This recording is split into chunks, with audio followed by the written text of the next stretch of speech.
नवीन संसद भवन त्या सगळ्या प्रकल्पाला सेंट्रल विस्टा असं म्हणून ओळखलं जातं. प्रत्यक्षामध्ये काय नाव असायचे ते आता समोर येईलच. त्याचं उद्घाटन 28 मेला होतं आहे.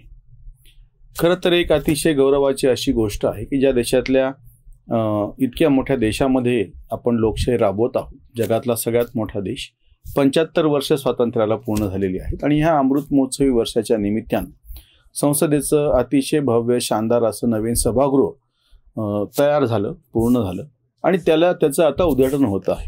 एक सर्वसामान्य अपेक्षा अशी असते आपल्याकडे, कुठलंही जेव्हा मंगल कार्य असतं तेव्हा त्याच्यामध्ये अपशकुन करू नये असं म्हणतात. आपल्याला एखादी गोष्ट नाही पटली तरी अशा वेळी आपण शांत राहतो आणि तो सगळा सोहळा आहे निर्विघ्नपणे पार पडू देतो.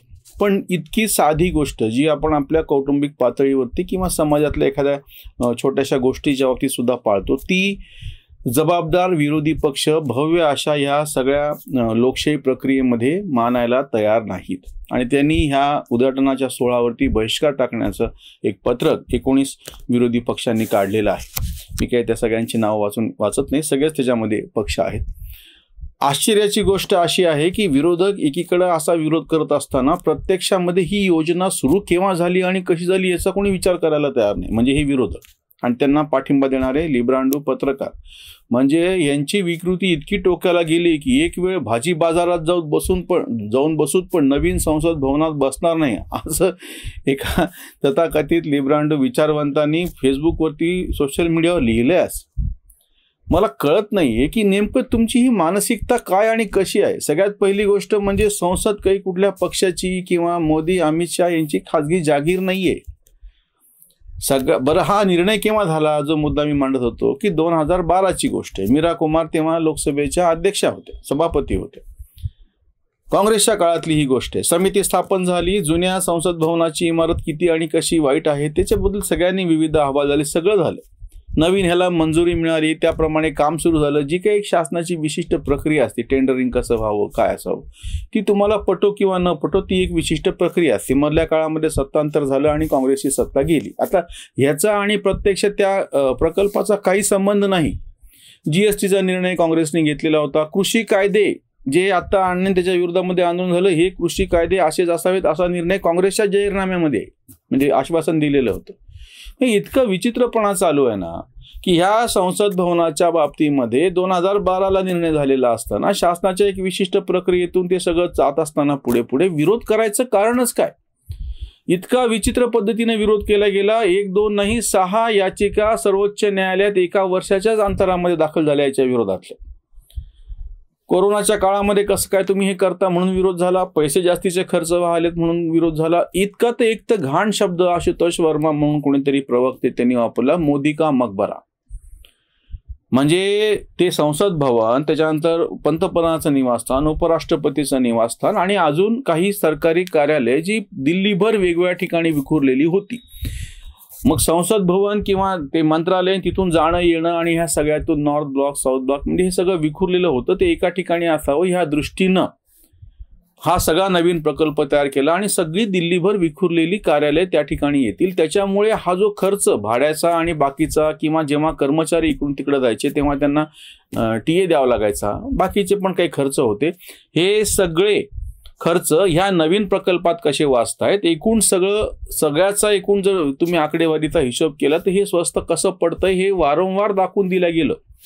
म्हणजे हे काही सरकारच्या वतीनं झालं ती गोष्ट वेगळी. याच्यावरती अभ्यासकांनी किंवा सर्वोच्च न्यायालयामधली ही सगळी तथ्य मांडत असताना अतिशय बारकाव्याने सगळी चर्चा झाली.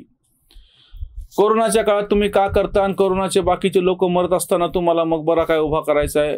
अरे पण त्याच्या ज्या गोष्टीसाठी कोरोनाच्या मध्ये काळजी घ्यायला पाहिजे त्याच्या कुठल्याही हेडवरचा पैसा कमी झालेला नव्हता. म्हणजे वॅक्सिन असो, म्हणजे मोफत सगळ्यांना ते आपण ते लसीकरण केलं किंवा बाकीच्या गोष्टी असो, हे सगळ्यातून भारत गेलेला आहे. शांतपणे व्यवस्थित पद्धतीनं गेला. जगभरापेक्षा आपल्या मृत्यूचा दर कितीतरी कमी राहिला. जे अर्थशास्त्र पूर्णपणे कोसळलं असं म्हणून छाती पिटणारे आजही सांगू शकत नाही की कुठं कोसळलं. 3 वर्ष उलटून गेले आता कोरोनाच्या पहिल्या लाटेला. आज तागायत आपण स्थिरपणे उभं राहिलो. आपली अर्थव्यवस्था स्थिर आणि भक्कम आहे आपण दाखवून दिलं. बाजारपेठ पुन्हा पूर्ववत सुरू झाली. जनजीवन पुन्हा पूर्ववत सुरू झालं आणि हे पुन्हा जुनंच अजून काय पुराणी डफली पुराणा राग ते चालू आहे सगळं आपलं. बरं, याचं कारण काय? संसदेचं इतकं मोठं सुंदर वास्तू समोर येते आहे, नवीन वास्तू जी समोर येते आहे, तिचं स्वागत करायचं म्हणून विरोधाचे नेमकं कारण काय? या काळामध्ये मोदींनी देशात तर ठीक आहे काय असायचं ते, परदेशामध्ये जाऊन देशाची प्रतिमा वाढवली कशी, ह्याचे जेव्हा मुद्दे समोर येतात तेव्हाही त्याच्यावरती टीका करतात. भारताच्या बाहेर आपला पंतप्रधान गेल्याच्या नंतर तो कुठल्या पक्ष, मुळात पंतप्रधान पदच हे सगळ्यांच्यासाठीचं आहे प्रातिनिधिक स्वरूपात. अजून एक मुद्दा काय उपस्थित केला की तुम्ही त्याचं उद्घाटन मोदीच्याच हस्ते कशामुळं, राष्ट्रपतींच्या हस्ते कसं नाही. ह्याच राष्ट्रपती मुर्मूंच्या बाबतीमध्ये अतिशय वाईट अपशब्द याच काँग्रेसवाल्यांनी उच्चारलेले आहेत. हे जे अधीर रंजन चौधरी त्यांचे गटनेते होते, त्यांनी अतिशय वाईट पद्धतीनं राष्ट्रपत्नीसारखा शब्द उच्चारलेला होता ह्याच मुर्मूंच्या बाबतीमध्ये. आताही मोदी पगला गया हे शब्द त्यांचे आत्ता बोललेत अधीर रंजन चौधरी, मोदी पगला गया है. अरे हे काय चालू आहे? कशा पद्धतीची भाषा तुम्ही वापरायला? आणि त्या राष्ट्रपती ज्यांच्यावर तुम्ही वाटेल तशी टीका केली होती, आता तुम्ही जसं म्हणाल की त्यांना का नाही उद्घाटन करायला सांगितलं. मला खात्री आहे समजा हे उद्घाटन राष्ट्रपती मुर्मू यांच्या हस्ते झालं असं तरी पण यांनी उलट काहीतरी काड्या करून विरोध केला होता. म्हणजे यांचा विरोध करायचा हे पक्क आहे, त्याला हे कारण शोधतात फक्त. दुसरी एक काय अफवा उडवण्यात आली की 28 तारखेला सावरकरांची हे तिथी आहे त्याच्या पद्धतीनं म्हणून मुद्दाम ही तारीख निवडली. वस्तुतः या सगळ्या अधिकृतरित्या पत्रकार परिषदेमध्ये कुठेही सावरकरांचा उल्लेख शासनाकडून करण्यात आलेला नाही. आता हे असं म्हणल्यामुळे ठरून सावरकरांचं नावच त्यांनी उद्या घेतलं तर आश्चर्य वाटू देऊ नका. कुठलाही मुद्दा उपस्थित करायचा त्याला सिर पैर नाही असं जे हिंदीमधला एक शब्द आहे ना, आपल्याकडे शेंडानं बुडखा असं म्हणतो, असे काहीतरी तथ्य समोर आणायचे की ज्याच्यामध्ये कुठलाच अर्थ नाही. नवीन इमारत आहे, विक्रमी काळात ती पूर्ण झाली, दिलेल्या सगळ्या त्या आर्थिक सगळ्या ह्याच्यामध्ये ती पूर्ण झाली, लवकर पूर्ण झाल्यामुळे लवकर ते कार्यालय तिथे शिफ्ट होतील आणि आपले पैसे वाचतील. हे सगळं काहीच समजून न घेता अजून एक महत्त्वाचा मुद्दा आहे की सगळ्या जगभरामध्ये इतक्या मोठ्या प्रमाणातल्या लोकसंख्येला आपण लोकशाही पद्धतीनं तिथं राज्य करतो, ह्याचं आजही आश्चर्य आहे. आपल्यापेक्षा कैक पट कमी लोकसंख्या असलेल्या देशांमध्ये लोक एका ठिकाणी कुठल्या निमित्तानं जमा होणार असतील तर त्याच्याबद्दल सगळ्यांना काळजी वाटायला लागते. कायदा आणि सुव्यवस्थेचा प्रश्न निर्माण होतो. आणि आपल्याकडं आजही अक्षरशः हजारोच्या लाखोच्या संख्येनं आताची गोष्ट नाहीये. जर तुम्ही आषाढीच्या वारीचं उदाहरण म्हणून मी घेतो, आता ऑगस्ट महिन्यामध्ये आता जुलैमध्ये येईल ती वारी, की ह्या आषाढीच्या वारीमध्ये लाखो लोक शांतपणे एका ठिकाणाहून दुसरीकडे चालत चालत जातात. काही कुठेही कायदा सुव्यवस्थेचा प्रश्न निर्माण होत नाही, कुठेही त्याच्या सगळ्याची मॅनेजमेंट व्यवस्था कशी लावावी हा प्रश्न निर्माण होत नाही. कितीतरी ठिकाणी आपल्याकडे यात्रा भरते, कुंभमेळा भरतो, असंख्य ठिकाणी. इतकी मोठी लोकसंख्या फक्त आपण लोकशाहीच्याच ह्यांना सांभाळतोय असं नाही, आपल्या सगळ्या धार्मिक उत्सव, सण समारंभ, परंपरा याच्यामधून सुद्धा यात्रा, जत्रा, महोत्सव सगळ्यांमधून लोक शांतपणे त्याच्यामध्ये सहभागी होतात. हे जगाला आजही आश्चर्य आहे. त्याचंच प्रतिबिंब नवीन ह्या आधुनिक लोकशाही व्यवस्थेमध्ये पडलं. आपल्याकडची सगळी सत्तांतरं शांततेनं झालेली आहेत, रक्तरंजित सत्तांतरं भारतात नाहीत.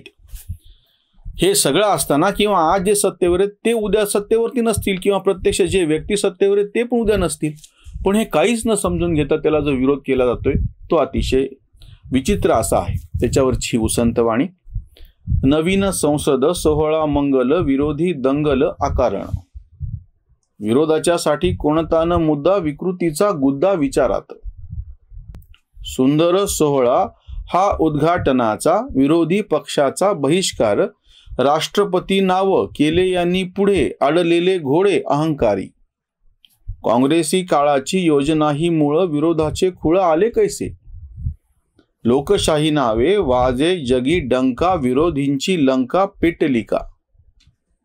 कांत अविवेकी ओळखा पाऊल, कांत अविवेकी ओळखा पाऊल, दिसते चाहूल संघर्षाची, दिसते चाहूल संघर्षाची.